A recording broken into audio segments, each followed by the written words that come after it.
Војкот на Кавга Тарсовска Ганију обвинувањата за нови дивоградби во Чаир. Обвинителството веќе привршува со предметот отворен пред 2 години по допрен глас, откако медиумите објавија истражувачки истории за шемите по кои се прави незаконска легализација.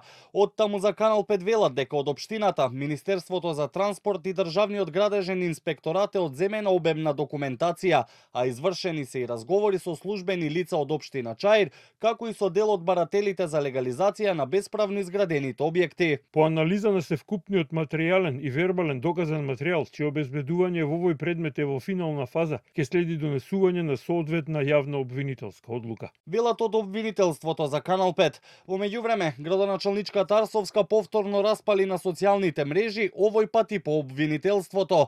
Таа вели дека обвинителството не гледа проблем во тоа зграда направена сега да биде заведена како објект изграден во 2011 година.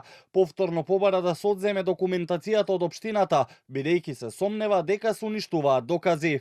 Лик како Вики Ганију би требало да добие грант од Фонд за иновации за изум за патување низ времето, кога веќе не добива кривична пријава за над 150 противзаконски и опасни дивоградби кои ги кеширал.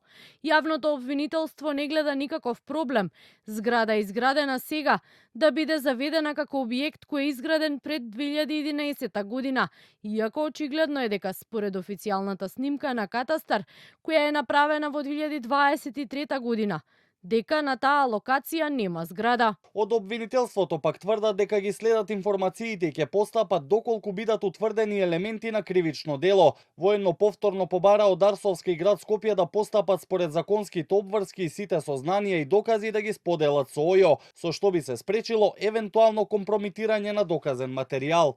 Прашан дали постапува МВР по однос на наводите за дивоградбите, директорот на Бирото за јавна безбедност Александар Јанев денеска посочи дека се проверуваат сите наводи, но дека треба и останатите институции да си ја вршат работата. Ние како полиција интензивно работиме, има статистика, таа статистика може да биде јавно достапна, не е тоа никаков проблем во делот на тие дивоградби и секоја организацијска единица во рамките на Министерството за внатрешни работи и во минатото и сега има соодветни поднесоци за дивоградби. На вчерашната пресконференција, чаирскиот градоначалник Ганију кажа дека наводите кои ги изнесува градоначалничката Арсовска се невистинити и дека за тоа ќе се видат на суд. Дополни дека Чаир не е ниту во првите 5 општини во Скопје по бројот на дивоградби, а тврдеше и дека не го прекршил законот во ниту еден случај. Нападите тој ги препишува на ДУИ како обид за дестабилизација пред изборите.